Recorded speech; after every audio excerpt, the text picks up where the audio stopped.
man.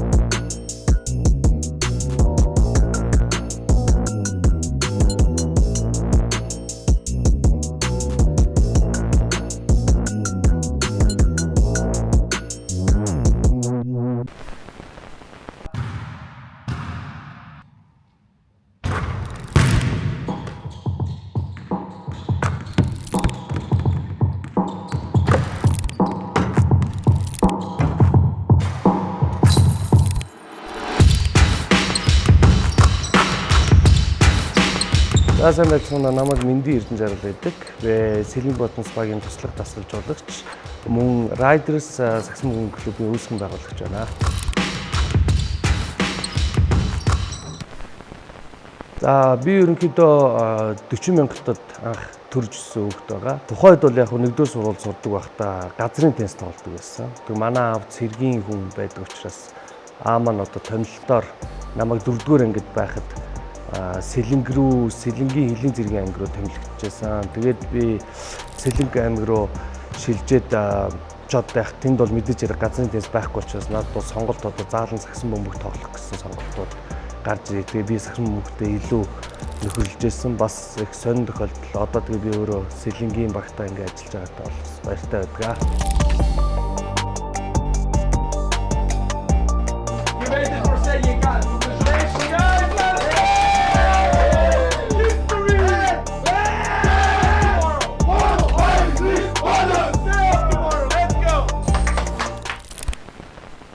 Жилээ төгсөөд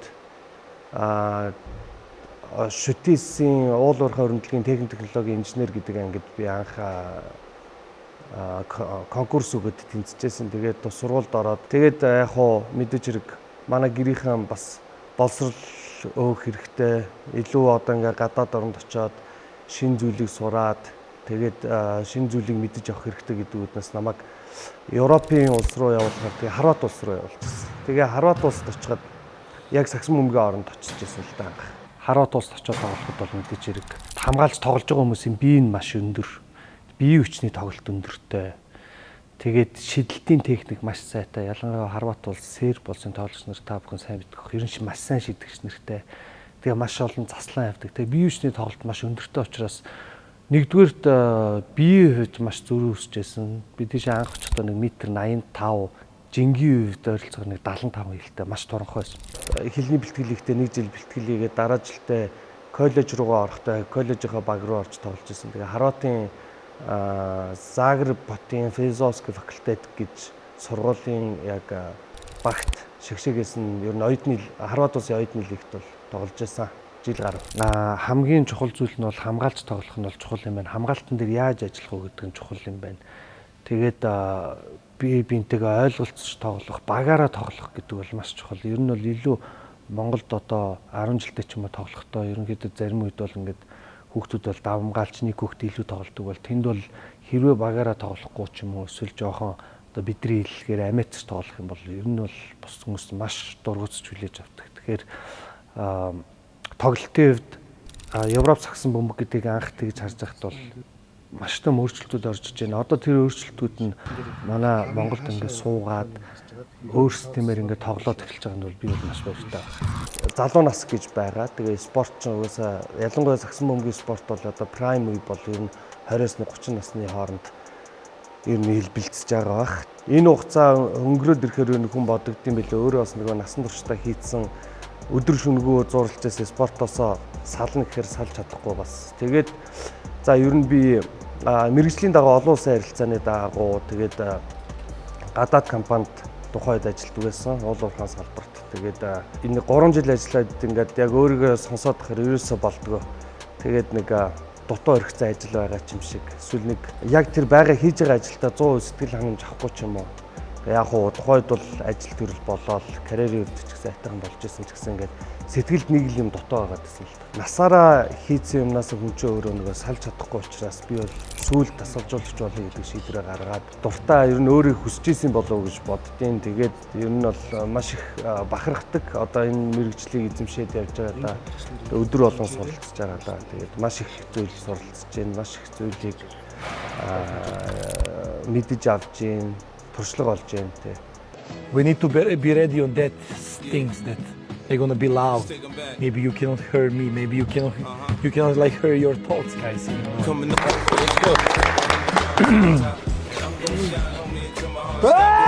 Oh, hi, Nick Ceiling. Яг хувь одоо тасалжуулагчид бол 2019 оноос хойш ажиллаж байхдаа ингээд ерөнхийдөө хүүхдүүдээс эхлүүлээд одоо дээдлийг нь тамирчид, мэрэгжлийн тамирч хүртэл одоо хүртэл ингээд бүх үе шаттайгаар ажилладаг. Хүүхдүүдтэй одоо өсвөрөөс бүх үеийн хүүхдүүдтэй ажиллаж эхэлсэн анх 8 наснаас эхлээд ер нь 7-8 нас гэдэг авдаг 18 нас хүртэлх агсан бөмбөгийн хэлээр ярихын тулд одоо бичигдсэн байгаа 100 гаруй жилийн хөгжилтөөс агсан бөмбөг чинь өөрөө бичигдсэн бидний шинэ юм зохиох шаардлагагаар суралцах юмуд маш их байгаа. Зөвхөн дасгалжуулагч нар гэлтгүү тоглогч нар ч гэсэн мэрэгжлийн үүднээс юм харах хэрэгтэй. Хамгийн наазахын жишээ бол агсан бөмбөгийн англи хэлийг сурах хэрэгтэй. Тэгжээж бид нар гадаадын өндөр түвшний коучнер болон гадаадын лигүүдэд тоглоход илүү хялбар бол. Сагсан бөмбөгийн суур гэдэг яг газар арай өөр байдаг боловч ерөнхийдөө суур бол нэг системээр явагддаг учраас хүүхдүүд суурийн зөв тавьчих юм бол алстаа 16 наснда мэрэгжлийн тамирчин болох уугүй юу гэдгээр ерөн сонголтын дээр очдог. Тэгэхээр тэр үед тамирчин өөрийгөө яаж ямар түвшин рүү явах уу эсвэл тэр үнийг ямар түвшинд тэр үнийг сургасан бэ гэдгийг ерөнхийдөө бол мэрэгжлийн коучнер яг бэлтгэлтээр нь хараа шууд таньждаг. За яг Монгол тамирчдын хувьд бол би онцлогийн хувьд бол манай Монгол тамирчид бол хамгаалтан дээр хэрвээ зөв системийн сургач нь бол маш хүчтэй, агрессив хамгаалах тийм чадамжтай. Тэгэхээр бидний хувьд бол хамгаалт мэдээж хэрэг нэгдүгээр төглөн, хоёрдугаар бид нар Азийн лигүүд дундаач дээр ер нь дэлхийн хэмжээнд бас тийм өндөр хүмүүс биш. Дутууга яаж нөхөх вэ гэхээр хамгаалтын систем маш сайн суулгаж бид нар багаар ажиллах. Хоёрдугаар бид нар эсрэгээр хурдан тоглоход илүү шилжих. Хурдан тоглохоо болон транзишн тоглохоон дээр маш сайн ажилладаг болчих юм бол бидэрт бол давуу талууд үүснэ.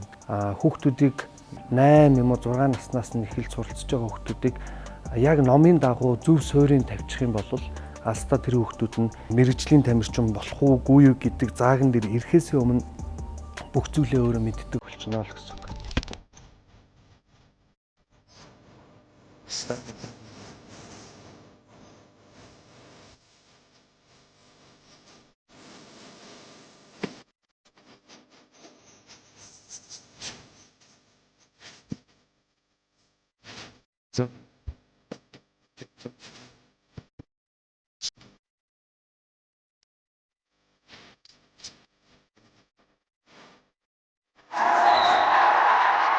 Хоёрын 23 онд Эйпс багийн туслах тасалжуулагчаар ажиллаж байсан. 2023-аас 24 онд бид нар семифинал гарчаад цагс шиг гарчаад. Тэгээ яг одоогийн би нөгөө манай багийн ахлах Сэлэн Бодонц багийн ахлах тасалжуулагч хийж байгаа Предраг Стэнчер гэж хүн дээр семифинал дээр манайх 7 тоглолт гаргаж ирсэн. Тухайн үед бол манай Лале Грунош гэж тасгал багийн менежментийн шийдвэрээр тухайн үед ажиллаа өгöd яг семифинал дээр 3-1 болсон байхдаа яг RF-ны ажлын тоглолтын бүх системийг тухайн үед боловсруулах нэг багийн удирдлагуудын шийдвэрээр ахлах тасалжуулагчийг хаснаас болоод бид нар тухайн үед бол нөхөж бол яах чаргагүй бүх юм удирдлагатай авахын тулд систем болон бүх зүйлүүдийг зурх ажлуудыг би өөрөө хийж хүсчихлээ. Тэгээ яг энэ тасалжуулагчтайгаа яг 7 тоглолт гаргаж ирсэн бас бэлэгдэлтэй өргөжлүүлэн бэлдэж чадсан багаараа ажиллаж чадсан учраас бид нэр 3-3 болгочихлаа. Тэгээд энэ үед бол маш том сэтгэл зүйн хувьд ч гэсэн бас маш төвчээртэй байх, хүлээцтэй байх, зарим нэгэн зүйлүүдийг ойлгож авах маш том туршлууд болж байсан. Тэгээд ер нь манай сагс үзэгчнэр тухайн болсон юмнуудыг сайн санаж байгаа. Тэгээд 4-3 харьцаатайгаар 7 тоглолт хийгээд бид нар семифинал дээр мөн очижлаа. Тэгээд 3 дугаар лигийн 3 дугаар харинд орж ирсэн.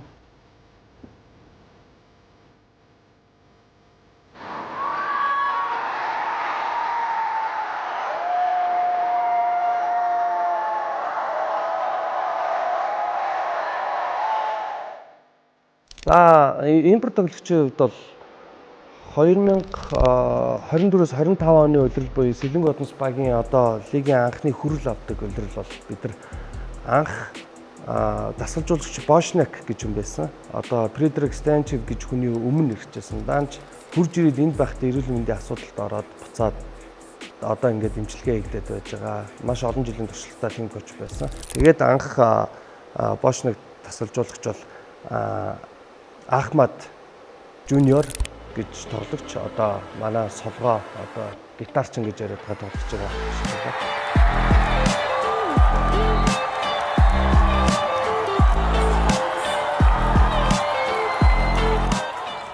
За түүний дараагаар багийн эзэн Наранбаатар за бидэд ярилцж байгаа. За ерөнхийдөө Монголын сагсан бөмбөгийн арай өөр төвшөнд авчихсан тулд бид нар маш хүчтэй NBA-ийн од тоглох авчрах бид нар тийм төлөвлөгөө гаргаж байсан. За тэгээд тэр төлөвлөгөөний дагуу бид нар хэд хэдэн тоглогчдод ажиллаж тухайд байсан нэрсүүд нь болохоор Хавард тэгээд Жереми Линийг бас листэндээ оруулсан явж байлаа. За тэгээд миний санал болгосон тоглогч яг Демаркус Казанс байсан. Хамгийн боломжтой. Яг тэгвэл Казансыг санал болгохдоо Казанс болохоор бүх байрал дээр тоглох боломжтой. Яг тэгвэл уртлын шугамаас шийднэ. Тэгээд өөрөө маш өндөр учраас тоглолтыг найруулахдаа тэр өндрөө ашиглаж маш сайн найруулж чаддаг. Дээрээс нь доороос нь пост плей буюу самбарын доороос шахаж тоглох боломжтой. Тэгээд шаардлагатай үед өөрөө нэг эсрэг нэг тоглолцдог. Тэгээд тэр хүний характер, харизм дээрээс нь гэмтэл аваад ерөнхийдөө бүрэн эдгрээд үргэлжлүүлээд тоглох боломжтой. Тэгээд өөрт нь бас нөгөө мотивац байгаа болов гэдэг үднээс ер нь бол Казанс гэдэг тоглогчийг бол санал болгож байсан. The level is just too advanced. The bezel is Tiffany stamp. Don't grip on my hand. I know that I came with the slide from left to right, but now I don't want to dance. I got too much on the line, too much on my mind, too much ain't enough on my plate. Демаркус Казанс гэж тоглогч бол одоо NBA-ийн мэргэжлийн түвшний тамирчин, Олимпийн аварга. За тэгээд NBA-ийн маш олон удаагийн All-Star-т оролцож байсан. За тийм мэргэжлийн түвшний тамирчин Монгол улсад ирнэ гэдэг бол Монголын сагсан бөмбөгт бол маш том нөлөө, импакт шууд утгаараа үзүүлж байгаа. За тэгээд ерөнхийдөө Казансын хувь хүний хувьд бол өөрөө маш дуртай үрж ирсэн.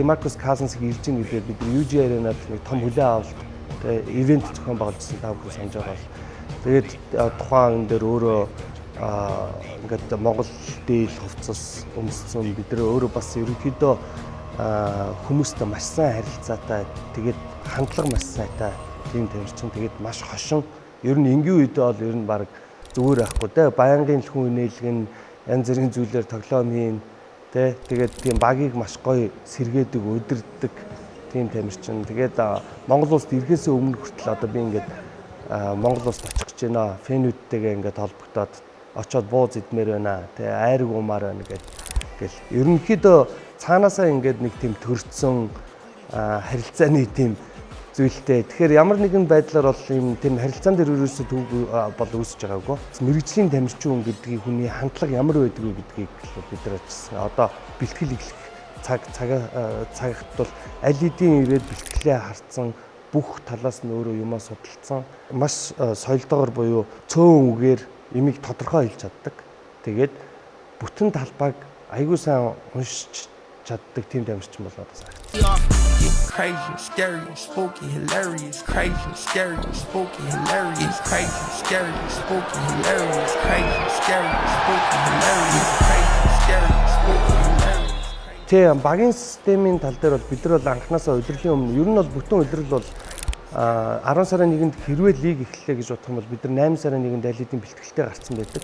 За тамирчдын хувьд бол 5 сард лиг дууслаа гэж жишээгээр бодоход бол ойролцоогоор нэг 3 сарын хугацаанд л ерөнхийдөө 3-аас 4 сарын хугацаанд л амарч байгаа юм. Гэхдээ яг хуу мэргэжлийн тамирчид бол 100 амрахгүй 50%-ээр бэлтгэл их бие хөгжүүлэх шийдэлтэн дээр ажиллах гэдэргээл ингээд авдаг. Тэгэхээр бид нар нөгөө 8 сараас эхлээд бид нар системийг суулгацсан аль хэдийн бид нар өөрсдийн довтлогооны болон хамгаалтын систем суудсан байсан.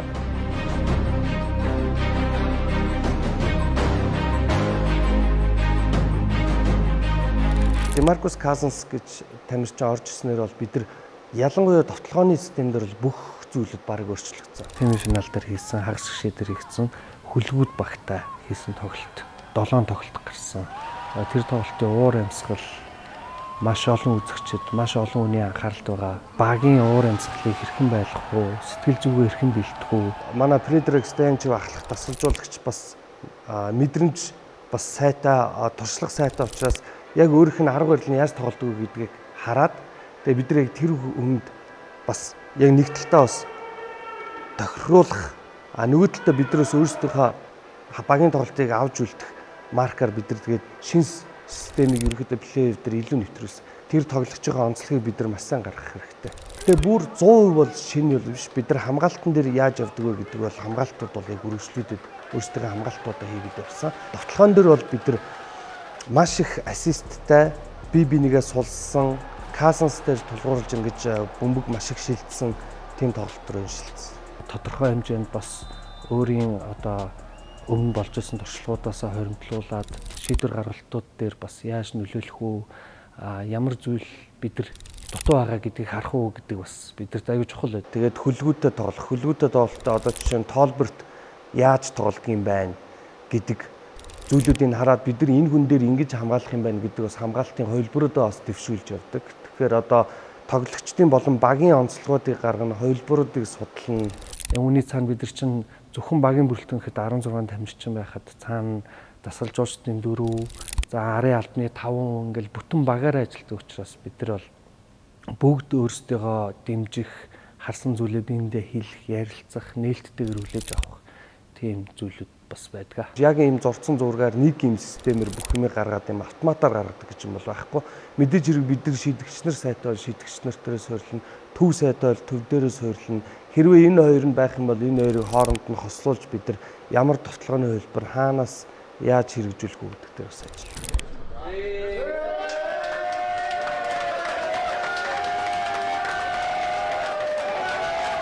Мэдээж хэрэг тоглолтын том тоглолтын уур амьсгал маш чухал байдаг. Гэхдээ дасгалжуулагчид бол сэтгэл зүйн хувьд бол тогтворгүй байдалд бол орж болохгүй.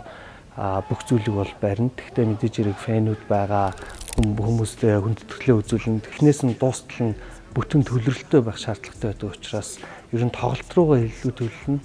Тэгээд маш тоглолтын дундуур жижигэн бид нар өөрсдийг баясгадаг зүйлүүд бол одоо өнгө айстай зүйлүүд байдаг. Одоо жижигхэн хувилбар хэрэгжих тий.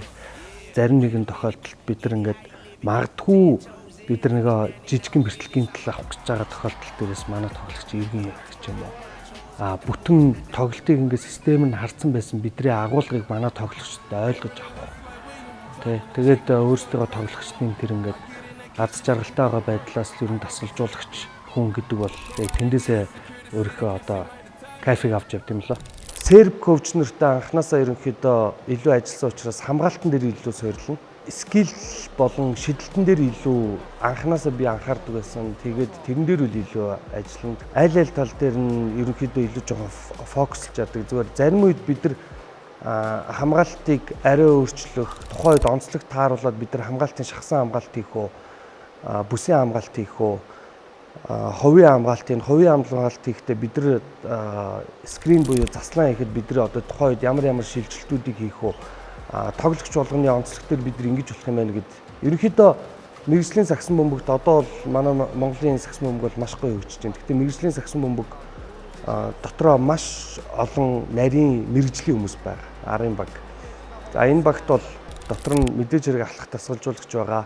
Түүний дор хамгаалтын дасгалжуулагч, хүчний дасгалжуулагч, товтлогооны дасгалжуулагч, скил байвал скил байж болно гэсэн маш чухал зүйл нь болохоор скаутинг гэж байгаа. Скаутинг нь болохоор ерөнхийдөө тоглож байгаа багаа эсвэл өмнө өөрсдөө тоглосон тоглолтыг бичлэгийг үзэх, маш сайн импорт тоглогч ч юм уу, урд нь тоглож исэн газруудаа ер нь онцлог нь яаж тоглолтын ч гэдэг юм аа. Ямар товтлогооны хөлбөр хаанаас яаж хэрэгжүүлэх үү гэдэг дээр бас ажиллана.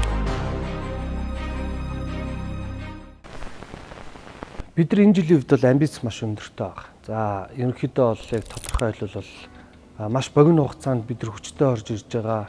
Мэдээж хэрэг багууд олон жилийн туршлага хоримтлуулж аврагын төлөө явдаг гэж ярьдаг. Гэхдээ бид нар бол маш хүчтэй дайралт хийгээд аваргыг аваад улмаар бид нар BCL болон ESL гэсэн олон улсын лиг рүү бас очиж тоглох тийм маш том хүсэл эрмэлзэлтэй байгаа учраас бид нар манай багийн үед клубийн үед бол маш хөрөнгө зарцуулаад Монголын лигийн топ сор улсын тоглогчдыг бид нар ингээд өөрсдийн багтаа нэгтгэж байна. Дээрээс нь бид нар одоо NBA-ийн супер Демаркус Казантай 2 дахь удаараа одоо дахин гэрээ байгуулад манай Демаркус Казанс маань одоо плей-оффта хүрэлцэж ирэх болсонд нь маш их баяртай байгаа. Тэгэхээр энэ жилиг бол бид нар бол мэдээж спорт сагс бөмбөг бол гэмтэл бол байдаг.